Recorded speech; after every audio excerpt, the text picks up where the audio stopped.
Earlier, I mentioned that intense, burning desire is absolutely essential to overcoming obstacles and achieving great goals. For your desire to be intense enough, your goals must be purely personal. They must be goals that you choose for yourself rather than goals that someone else wants for you or that you want to achieve to please someone in your life. In goal setting, for the process to be effective, you must be perfectly selfish about what it is that you really want for yourself. This doesn't mean that you cannot do things for other people, either at home or at work.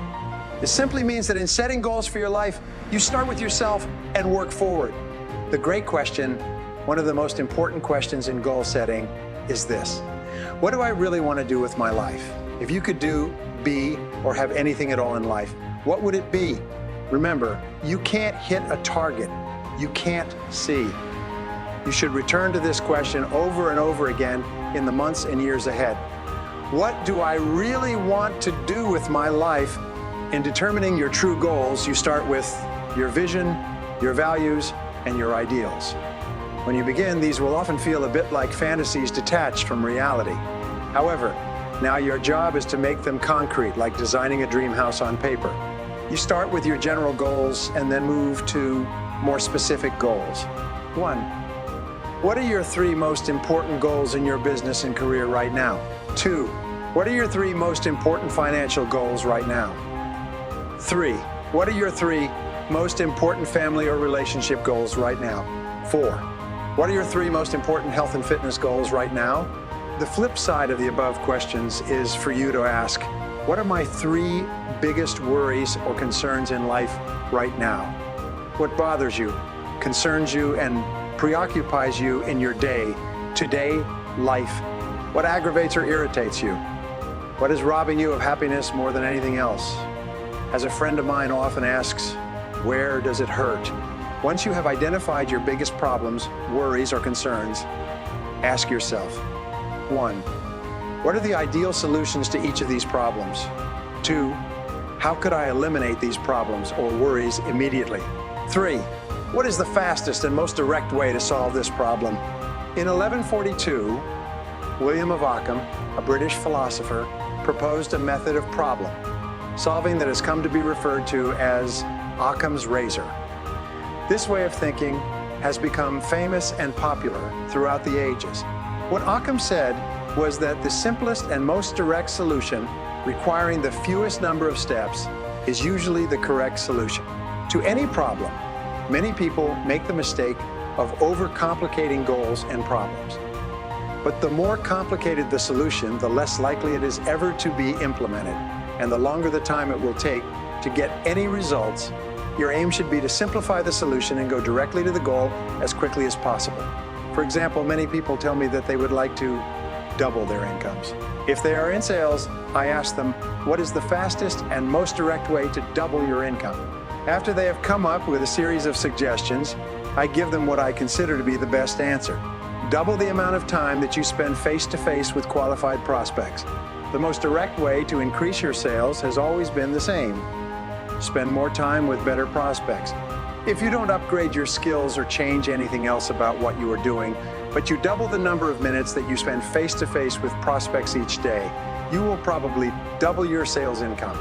According to studies that go back as far as 1928, the average salesperson today spends 90 minutes each day face-to-face with prospects. The highest paid salespeople spend 2 or 3 times that amount. They organize their days efficiently to assure that they spend more minutes in the presence of people who can and will buy their products or services. And the more time they spend with prospects and customers, the more skilled they become at selling, the better they get, the more they sell, and the more they earn, all in less time. If you examine your work, you will find that 20% of what you do accounts for 80% of the value of all the things you do. In my advanced coaching programs, we teach our clients to identify those 20% of activities that contribute the very most value and then do twice as many of them. Instead of using their intelligence to juggle their time and accomplish a greater number of tasks, we teach them to do fewer tasks, but tasks of higher value. Some of our clients double their productivity and subsequently their income in as little as 30 days with this approach. even if they have been working for many years in the same position. Always look for the simplest and most direct way to get from where you are to where you want to go. Look for the solution that has the fewest number of steps. And most of all, take action. Get going, get busy, develop a sense of urgency. The best ideas in the world are of no value until they are implemented. As the poet said, the saddest words of mice and men are these: it might have been. In determining your true goals, use the magic wand technique. Imagine that you have a magic wand that you can wave over a particular area of your life. When you wave this magic wand, your wishes come true. Wave a magic wand over your business and career. If you could have any 3 wishes in your work, what would they be? Wave a magic wand over your financial life. If you could have any 3 wishes in your financial life, what would they be? Wave a magic wand over your family life and your relationships. If you could have any 3 wishes in this area, what would they be? If your family life were ideal in every respect, what would it look like? Wave a magic wand over your health and fitness. If you could have any 3 wishes with regard to your body and your physical well-being, what would they be? If your health were perfect, how would it be different from today? Wave a magic wand over your skills and abilities. If you could have any 3 skills or abilities developed to a high level, what would they be? In what areas would you like to excel? The magic wand technique is fun on the one hand, but quite revealing on the other. Whenever you imagine that you have a magic wand, your true goals in that area emerge. You can also use this exercise for other people who are not sure about what they want or where they are going. It is amazing what comes out when you ask this question. Here's another goal-setting question that reflects your true values. Imagine that you went to a doctor for a full medical checkup. Your doctor calls you back a few days later and says, "I have good news for you and I have bad news for you."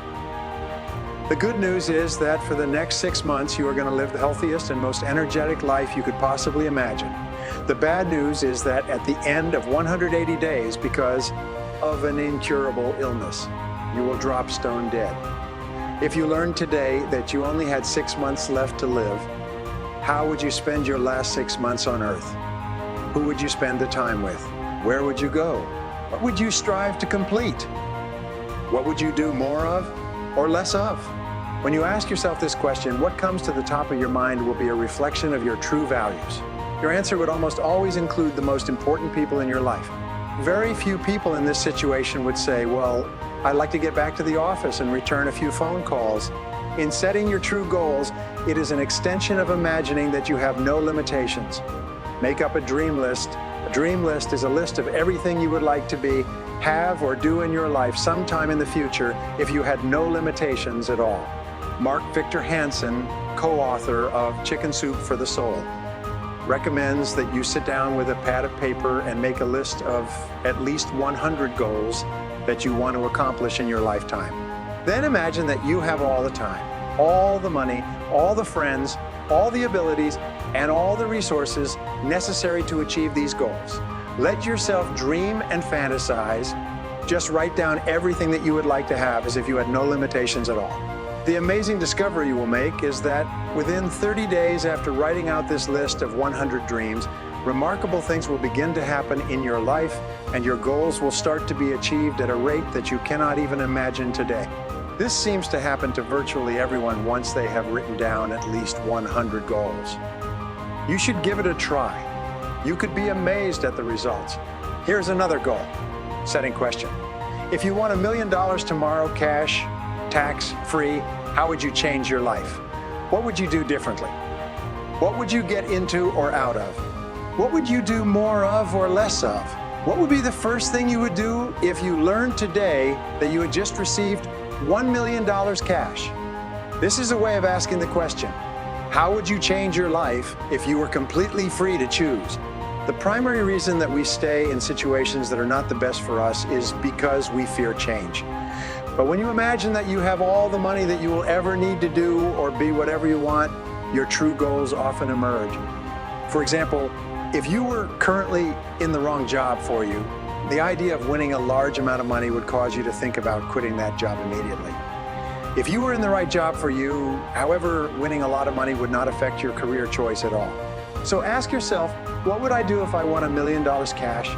tax-free tomorrow. Here is another question to help you clarify your true goals. What have you always wanted to do but been afraid to attempt? When you look around your world and you look at other people who are doing things that you admire, what have you always wanted to do as well, but you have been afraid of taking the chance? Have you wanted to start your own business?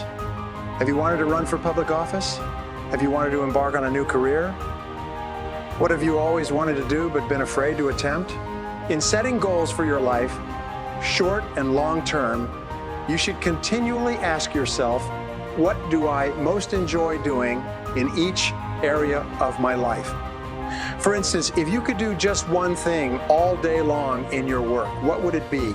If you could do any job or full-time activity all the time without pay, what would it be? What sort of work or activity gives you the greatest joy and satisfaction? The psychologist Abraham Maslow identified what he called peak experiences, those moments or times when the individual feels the happiest, most elated, and exhilarated. One of your aims in life is to enjoy as many peak experiences as possible. You achieve this by thinking back and identifying those moments of peak experience in your past, and by then imagining how you could repeat them in your present and future. What have been your happiest moments in life up to now? How could you have more of those moments in the future? What do you really love to do? You should have goals for social and community involvement and contribution as well. Think about what kind of difference you would like to make in your world. What organizations, causes, needs, or social problems would you like to work on or in? What changes would you like to see? Who is less fortunate than you that you would like to help? If you were independently wealthy, what causes would you support most of all? What could you do today to begin making a difference in your world? Don't wait until some future date when everything will be ideal. Instead, start today in some way. One of the most important areas of goal setting is your financial life. If you could earn and accumulate all the money you need, you could probably achieve most of your non-financial goals faster and easier than you can today. If your life were ideal, how much money would you like to earn each month, each year? How much would you like to save and invest each month and year? How much would you like to be worth sometime in the future? What sort of estate would you like to accumulate by the time you retire? And when would you like that to be? Most people are hopelessly confused about their financial goals, but when you become absolutely clear about them for yourself, your ability to achieve them increases dramatically. When you are absolutely clear about what you want, you can then think about your goals most of the time, and the more you think about them, the faster they will materialize in your life. This process of asking yourself questions about your goals in each part of your life begins to clarify your thinking and make you a more focused and definite person. As Zig Ziglar says, you move from being a wandering generality to becoming a meaningful specific. Most of all, you reach the point where you can determine your major definite purpose in life. This is the springboard for great achievement and extraordinary accomplishment. Your major definite purpose will be the topic of the next chapter, and how to achieve it will be the subject of the chapters to come. Determine your true goals. 1. Write down your 3 most important goals in life right now. 2. What are your 3 most pressing problems or worries right now? 3. If you won $1 million cash tax, free tomorrow, what changes in your life would you make immediately? 4. For what do you really love to do? What gives you the greatest feelings of value, importance, and satisfaction? 5. If you could wave a magic wand over your life and have anything you wanted, what would you wish for? 6. What would you do? How would you spend your time if you only had 6 months left to live? 7. What would you really want to do with your life, especially if you had no limitations?